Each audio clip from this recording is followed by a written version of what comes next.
Mga kapuso, sabay tang mapawaw sa talento sa atong makauban karong buntaga tungod iha gayud patsadang napinta ang atong pambansang bayani na si Dr. Jose Rizal. Atong sayron ang inspirasyon likod sa iyang obra. Atong makauban si Rimwell de la Cruz, gikan Kalilangan, Bukidnon. Rimwell, good morning and welcome sa At Home with GMA Regional TV. Kamusta ka karon panahuna? Maayong buntag mga kapuso. Okay rami diri sa Kalilangan. Rimwell, unang-una makisayod kami kung unsa ba ang storya no likod sa imong pagpinta sa atong bayani nga si Dr. Jose Rizal. Paunsa nimo kini nahuna-hunaan ug unsa ang mga gamit nga imong gigamit sa pagpinta kaniya? Kuan to siya, sir, kanang contest to siya sa Cebu City. So ako siyang ni-appeal ko atong contest. Every month naman ko ato ga-appeal nga contest, pero dili si Rizal pero minti ang kuan ang subject. So kato kay na timingan mga si Rizal, so ni-appeal gyud ko. And nga timing man nga kuan bagyo, so wala siya na submit. Though ako siyang napa-ship, pero wala siya niabot dito sa on time kay nagbagyo lagi. So mo to na delay, wala siya na-appeal sa contest. Wala siya na-appeal sa pag-judge. Rimwell, ngano sa ba nimo naisipan no nga si Rizal ang imong i-paint? Unsa ba ang anaa sa atong bayani nga siya mangyud ang imong gitagaan og panahon o gibuhusan og talento?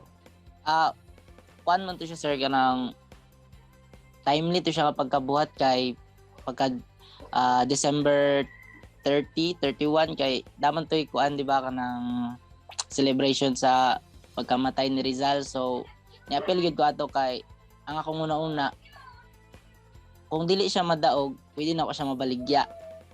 Kay si Jose Rizal man na daghan man gyud mo palitan na regardless kung unsa na siya nga kuan medium.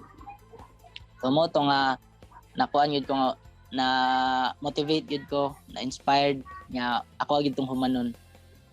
Wow, grabe, genuine gayud di ay ang imong tumong no sa pagpinta ngadto kang Dr. Jose Rizal. Bisan man nga wala na apil sa kompetisyon, pero good job gihapon. Pero Rimwell, maingon ba nimo nga usa si Rizal no sa mga nahimong inspirasyon sa imuhang kinabuhi o makonsidera ba nimo siya nga idolo? Of course, sir, of course. Ako gyud siyang nahimong inspirasyon kay kabaw man ta kung sa iyang gibuhat sa ato ang nasod o dili gyud nato matagamtam ang freedom nga ato ang nakasinati karon kung dili tungod sa mga bayani tungod nga usa si Rizal ato. Truly, daghan ang mibilib sa imong gihimo nga obra, Rimwell, o gani daghan ka pusog netizens nato ang midayeg kanimo. Unsa ba ang imong gibati nga daghan ang naka-appreciate sa imong talento? Kanang to be honest, sir, no, na overwhelmed gid ko kay always naman ko ga post og mga painting, mga drawing na sa Facebook, pero dili gyud nga ato ang attention bitang nakakuha compare aning pag-post na kay Rizal. Grabe ang reactions, grabe ang mga ni comment, ni shares, o naiuba nagkuan sila, nag-reach out sila sa ako nga pwede ba daw nila palito ng akong painting. So nalipay ko, sir, kay daghan gyud og kuan. Ang uban po nag-inquire kung tagpila ang magpa-paint sa ako. So daghan gyud og nahitabo nga positive after ato nga nag-trending siya. Siyempre, Rimwell, naisgutan naman nato gamay no ang bahin sa imong talento. So, backgrounder tagamay sa imuhang kinabuhi. Sukad kani adto pa ba aduna na ba kay talento sa pagpinta o kaning pagdrawing o paunsa ba ni nagsugod? Nagsugod ko og drawing, sir. Elementary pa ko, grade 1. Mga binata lang gud nga drawing, mga anime, mga Naruto, mga ana. Tantod sa na-discover na ako nga pag high school, na ako'y maestro nga kuan, buhat siya og portrait. Unya, iya kong gi-encourage nga magtuon ato kay kuan, kay ga-income man siya ato kanang sideline niya. So murag ako pud nga estudyante knowing nga makatabang na siya sa ako ako sang kuan giswayan. So nagtanaw ko sa YouTube unsay mga tutorial sa YouTube niya. Na-discover na ako nga kay Bawday ko. So mo to napadayon na siya nga napadayon antud sa nag-earn na gid ko ato, sir. Mo to ang source of income antud sa nag-college ko. Rimwell, karong buntaga alang sa atong mga kapuso viewers igon man alang sa mga susama nimo nga mga artist sub, aduna ka bay mensahe o words of encouragement ngadto kanila?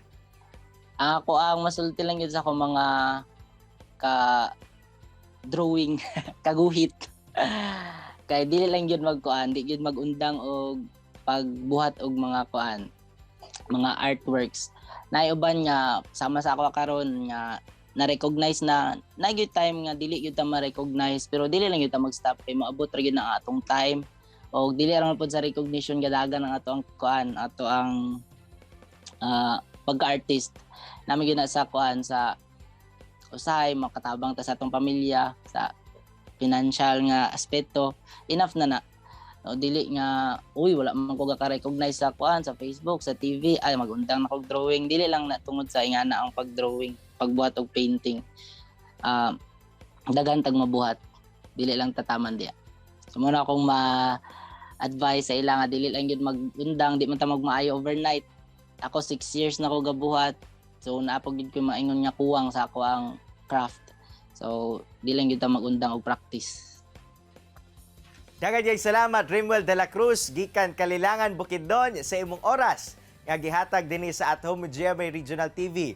Padayon sa paghasa sa imong talento ug panghinaot namo nga mas daghan pa ang mahimong susama nimo.